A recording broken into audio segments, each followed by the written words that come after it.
میرا خیال ہے اس سے تو بہت بڑا کرائسس یہ کریٹ ہو گیا جو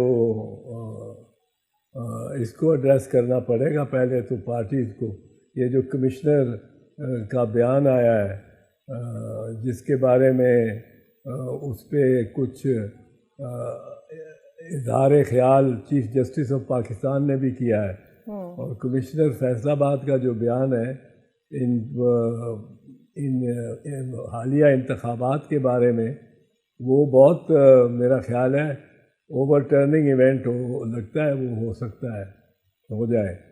تو ادھر ذرا خیال کرنا چاہیے. ادھر تو کچھ سیٹیں ادھر سے ادھر ہو جائیں گی یا ادھر سے ادھر ہو جائیں گی. وہ آپس میں میرا خیال ہے دونوں بڑے جو ہیں وہ اس قسم کی باتوں سے بڑے تجربہ کار بھی ہیں، اور وہ ان معاملات کو طے کر لیں گے جو کہ کون سی پارٹی کو کیا ملنا چاہیے، کون سی پارٹی کو کیا ملنا چاہیے.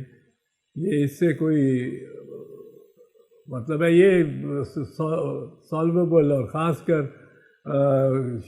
شہباز شریف اور نواز شریف اور آصف زرداری صاحب یہ سب ہوں بیچ میں، تینوں بیٹھے ہوں، تو وہ تو کہیں نہ کہیں آئی تھنک امکان یہ ہے کہ غالب امکان یہ ہے کہ کوئی نہ کوئی سیٹلمنٹ ہو جائے گی. یہ فیصل آباد کے کمشنر کا جو بیان ہے یہ ذرا ارتھ شیکنگ لگتا ہے.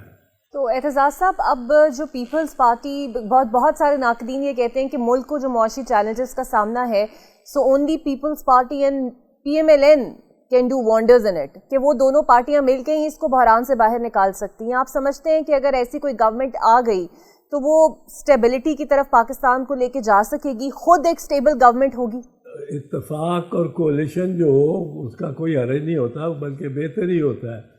اور اگر پیپلز پارٹی اور نون مل کے ایک اسٹیبل گورنمنٹ دے سکتے ہوں اور گورنمنٹ کو، تو بڑی اچھی بات ہے. لیکن میرے خیال میں اسٹیبلٹی نہیں آنی، اس طرح ہی نہیں آ جاتی کہ نواز شریف صاحب جو بالکل ہار گئے ہوئے تھے اور ان کو جتا دیا 80,000 ووٹ ڈال کے، تو اس طرح تو اسٹیبلٹی نہیں آئے گی. انسٹیبل سسٹم ہوگا، چاہے یہ ہماری دو جماعتیں اکٹھی بھی ہو جائیں یا مل کے بھی کندھا لگائیں ریاست کی گاڑی کو. تو یقیناً بڑے زیرک لوگ ہیں تینوں، ماشاءاللہ بڑے ٹاپ عہدوں پہ رہے ہیں.